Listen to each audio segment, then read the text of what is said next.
This is Matthew Cratter from Trade University, and today I want to talk about why I just deleted my PayPal account and why I think that you should do the same. So let's imagine that you run a company whose stock is down 70% over the past 15 months. This is a chart of PayPal stock.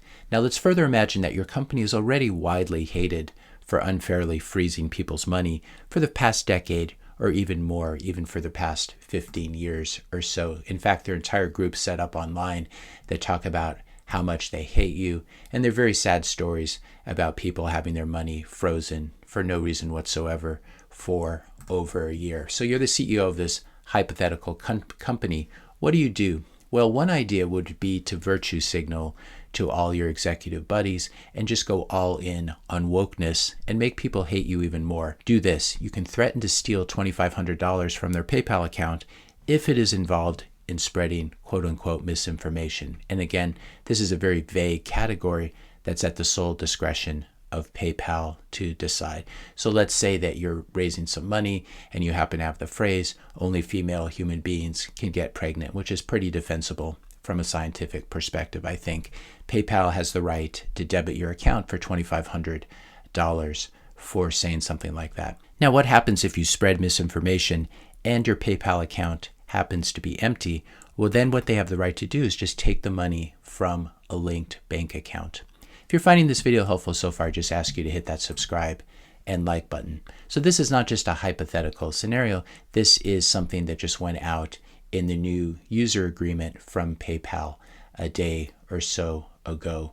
If you want to read the actual language, this is a policy that was set to go in effect on November 3rd of this year. This is the acceptable use policy for PayPal. And under prohibited activities, it says you may not use the PayPal service for activities that involve the sending, posting, or publication of any messages, content, or materials that in PayPal's sole discretion, and then we can go down here to G, are fraudulent, promote information, or are unlawful. So you can read that for yourself. It was very interesting to see the old PayPal mafia come out of the woodwork and say, delete your PayPal account, get your money out of PayPal now. As David Sachs said in this tweet, he's one of the co-founders of PayPal. Also David Marcus, who used to be president of PayPal, saying it pained him to have to criticize PayPal publicly, but that this was an outrageous policy. And then we had Elon Musk, who's also part of the original PayPal mafia. He had a company called X.com that merged with PayPal,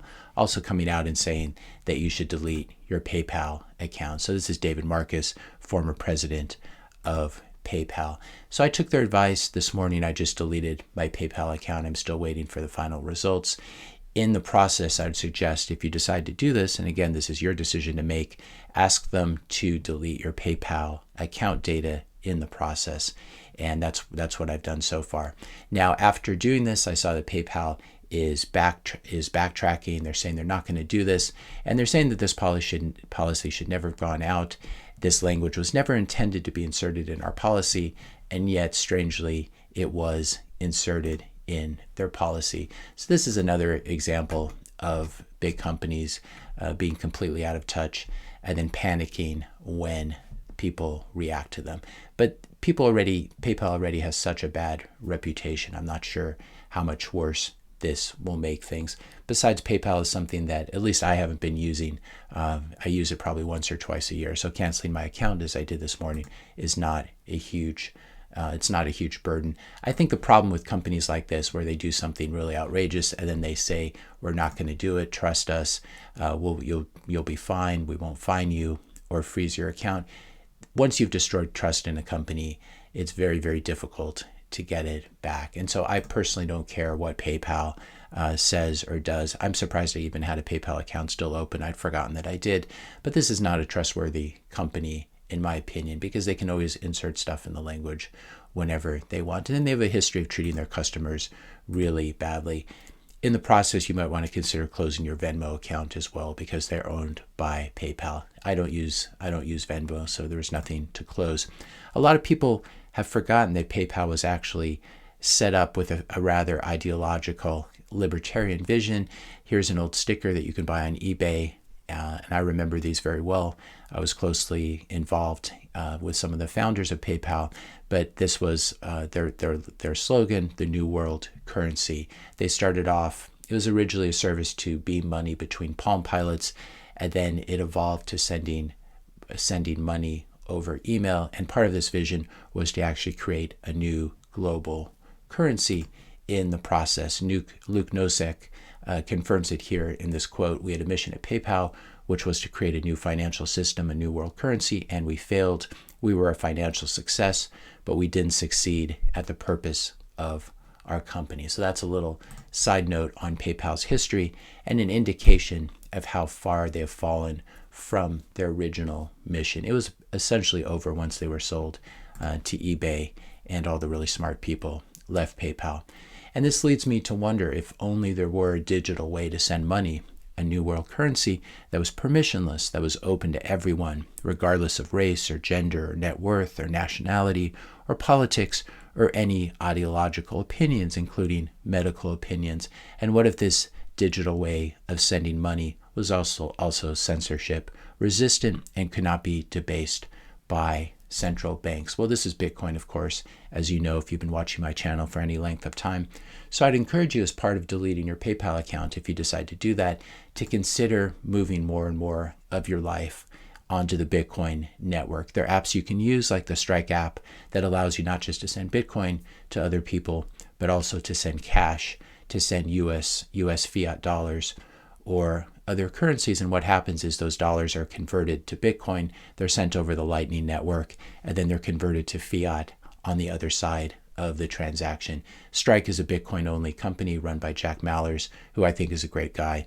And so this could be a good substitute for your use of PayPal or Venmo if you're still using things like that.